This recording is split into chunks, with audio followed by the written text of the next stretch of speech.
Let's talk Middle East.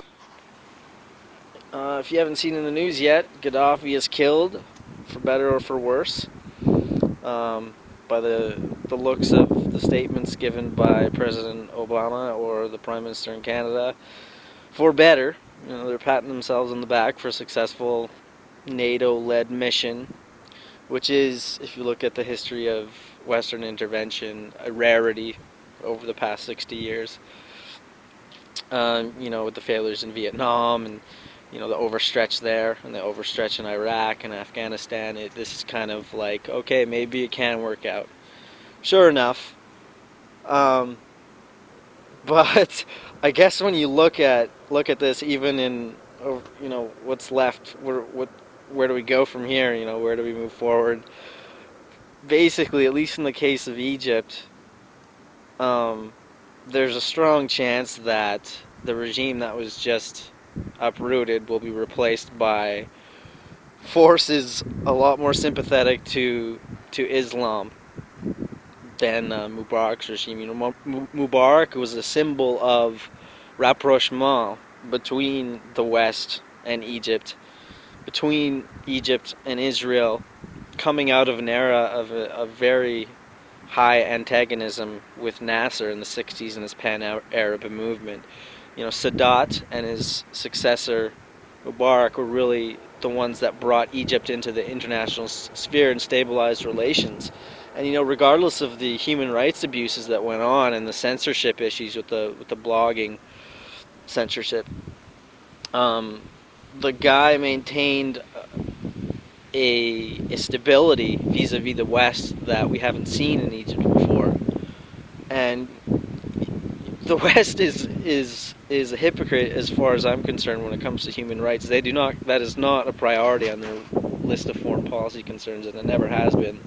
The West is the CIA and the people in the National Security Council have always been prioritizing stability, authoritarian stability, preferably with liberal sympathies, to open markets.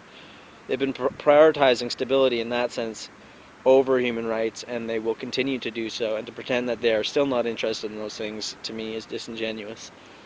So, basically what they've done, Barack Obama, I think, influenced this Arab Spring revolution in a big way with his Cairo speech coming out of his election campaign. He really applied a lot of that motif of change to his potential plan for American foreign policy in the Middle East. And as you can see, there has definitely been change. First with Egypt, and then several other smaller regimes. Now Libya, and next up to be targeted is probably Syria.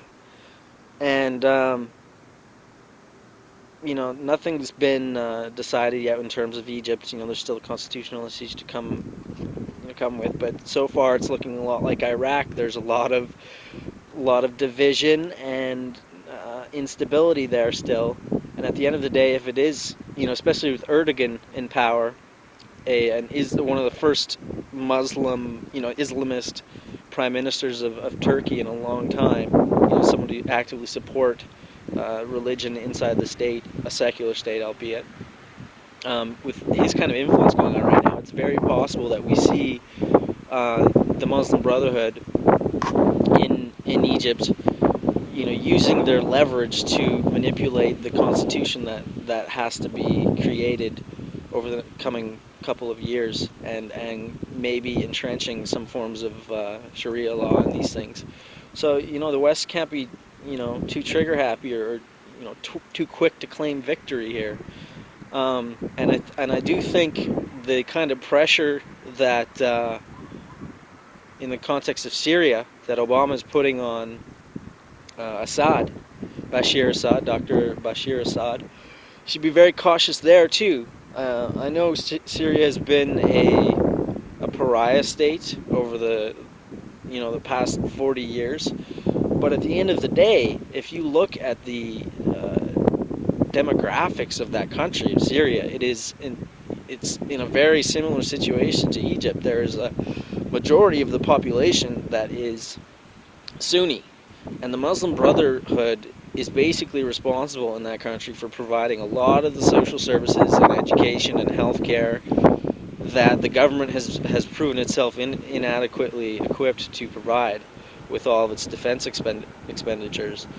And the current leader, Assad, whose father had reigned since 1970-ish,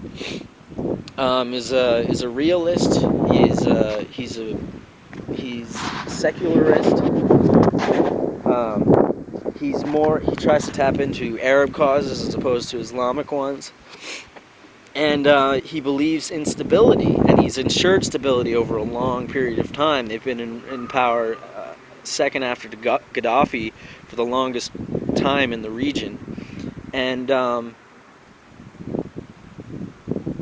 it's to uproot that would unleash a lot of the chaos that we saw in Syria before Assad came in power, from about the end of World War II to 1970 when Assad came in power.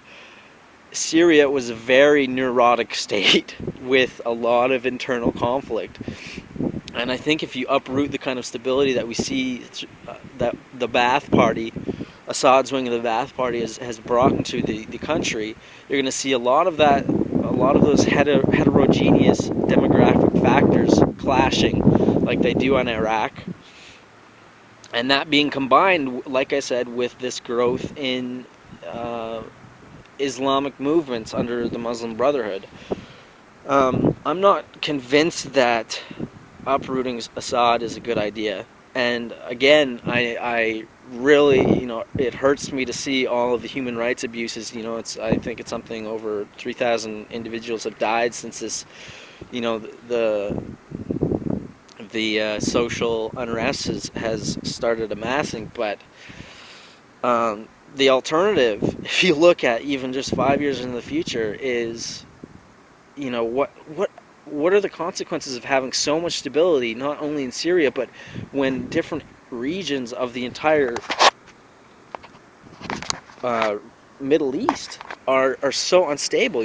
Iraq is there's still no authority there, and that's right on the border of Syria. And if you do the same to Syria, you have a huge abutting land mass that is also going to be destabilized. And what does that mean for the countries around it? There's the Middle East. The politics of the Middle East overflow between people is so hard to control because basically there's no natural boundaries between these countries. They were artificially imposed through the mandate system from the West after World War One, and for that reason, it's very easy for people to just walk over somebody's lines and go wherever they want. So these revolutions spread very easily. And what does it mean if we have Iraq, Syria, and Egypt all at once undergoing this instability? A lot of people might say it opens up opportunities for the West to put in regimes that are favorable to the West, but really, like I just argued, the regimes they had there already were already pretty favorable to the West. You know, Despite the economic isolationism in Syria, or their military, all the money they spent on military, they were nowhere near in terms of parity with Israel in terms of military. And economically, they don't really have a lot to offer the West. They have no oil. There's nothing really that we could ask from Syria. There's nothing there for us to benefit from it. So I don't see the purpose. Okay, you want to save 3,000 individuals who are getting massacred, sure. But should that top the list of your foreign policy priorities? I'm not sure. Especially when it risks destabilizing a very volatile region at a time when Islamic sympathies are incredibly high, and where the push for integrating Islam into constitutional democracies is gaining more and more legitimacy. Especially with Hamas winning its elections in '07, and Erdogan commanding so much support on the street these days. Long term, we could be playing around with we could be unwittingly pushing for, the entrenchment of religion in the political structures of the Middle East, when secular structures have been, at least in the past, regardless of human rights abuses, we've at least had political leaders who were secular and not motivated by irrational things like religion. Anyway, I thought I'd switch things up because I have to teach this stuff lately, so it is cool. I might as well use it for YouTube too and switch things up. Sometimes it gets a little philosophy heavy. So if anybody's interested in engaging in dialogue on this, I'd love to talk to you. Peace out from Montreal. I'm on the roof again, and you can't really see the city, but like I said, I promise I'll bring you up here for a sunset video because this is just an amazing view. Later, guys.